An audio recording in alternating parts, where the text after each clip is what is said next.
Приветствую в мастерской. В прошлый раз я создавал тролля для вселенной Warhammer, смешав кровь тролля и бергенов с брутагеном. Получился вполне годный берг-тролль. Теперь надо добавить интеллекта. Среди миров, где есть мое внимание, лучше других подходит Азерот. Умнее только тролля Роберта Асприна. Мир Warcraft появился в 94-м, когда Вархаммеру уже было 10 лет. Схожесть элементов в этих вселенных вызвала в среде адептов некоторые споры о заимствованиях. В частности, речь о зеленокожих орках. Но тролли это точно не касается. Тролли Warcraft выделяются интеллектом и внешностью. Выбиваются из канонов фэнтези. В целом они мелковаты. Исключение составляют только свирепые тролли. Массивные бивни на верхней челюсти и трехпалые конечности – их характерная черта. И самое главное отличие – уровень интеллекта. Но так было не всегда. Для начала пару слов о клыках. У тролля Азерота они появились еще в Warcraft 2, но лишь у некоторых. Обязательным это стало только в World of Warcraft. В третьем Warcraft клыки растут по-всякому, и так, и эдак.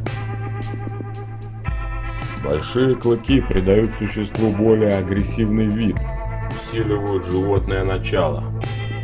Функционально это скорее статусный элемент, который может как устрашать, так и привлекать. Подобное расположение бивней вкупе с сутулостью и гривой создают ассоциативную связь со свирепым вепрем или воинственным свинфюлькингом. Это делает образ более насыщенным. Троллей с подобными бивнями я видел в Средиземье образца 1977-го. Теперь о пальцах. То, что на руках их по 3 штуки, факт очевидный. А вот на ногах что? В World of Warcraft графически видно, что пальцев 2, но есть арты, на которых изображают третий, пяточный палец.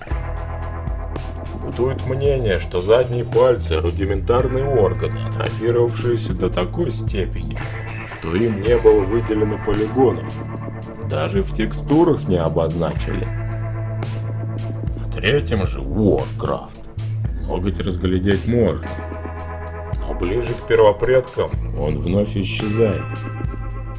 В пользу изначальной двупалости говорит один из древнейших концепт-артов Криса Метцена. Правда, здесь же на руках можно насчитать все 5 пальцев. Но это же концепт.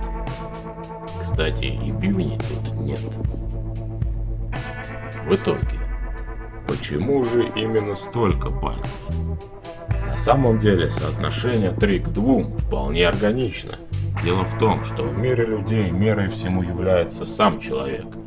Так, 3 плюс 2 дает в сумме 5, а 5 для человека это нормально.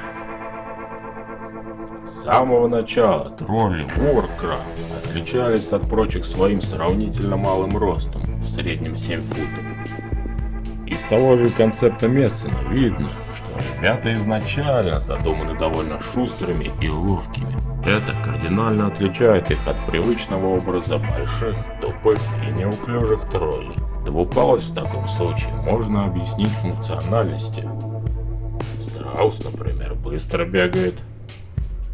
Кроме того, 2 больших и одинаково крепких пальца куда лучше для стремительного бега босиком по горам и лесам, нежели 4 маленьких и слабых пальчика, которые с большей вероятностью разобьются о камень или корягу, торчащую из земли. Палец на пятке стал бы помехой для такого передвижения. Кстати, у человека стопа образно довольно четко делится на 2 части – 1 и 4. Теперь о руках. В мелкой моторике пятипалая кисть превосходит трехпалую, но в силе и крепости она уступает. У большого числа людей амплитуда мизинца и безымянного пальцев взаимоограничены. Эта особенность стала одним из ключевых факторов возникновения существ с трехпалыми кистями. Стартрек, а следом и черепашки, внесли непоправимый вклад в популяризацию трехпалой гуманоидной кисти. Но не они одни. Кстати, о черепахах. Анатомически, их конечности такие же, как у первотроллей Warcraft. Цвет шкуры только усиливает эту схожесть. Троллей нередко причисляют к рядам зеленокожих. В случае с черепахами, очевидно, на форму свое влияние оказали японские таби, ниндзя-шуз, столь удобные для ниндзя-дел. Трехпалые существа из рассматриваемых мною миров чаще идут по пути воина, как те же черепахи, шуканы, вампиры и тролли Warcraft. Кстати, о наследии Каина. Среди прочих кланов интерес по теме троллей представляют турелимы. Как и тролли, они обладают высокой регенерацией, предрасположены к гигантизму. Их анатомия сопоставима с троллями Warcraft, но имеет свои преимущества. Кроме того, есть вероятность, что к троллям вернется каноничная светобоязнь. Появление новых гибридов – вопрос времени. Черновой вариант готов. Можно переводить на чистовик. Хочу. Готово. В следующий раз еще немного о троллях.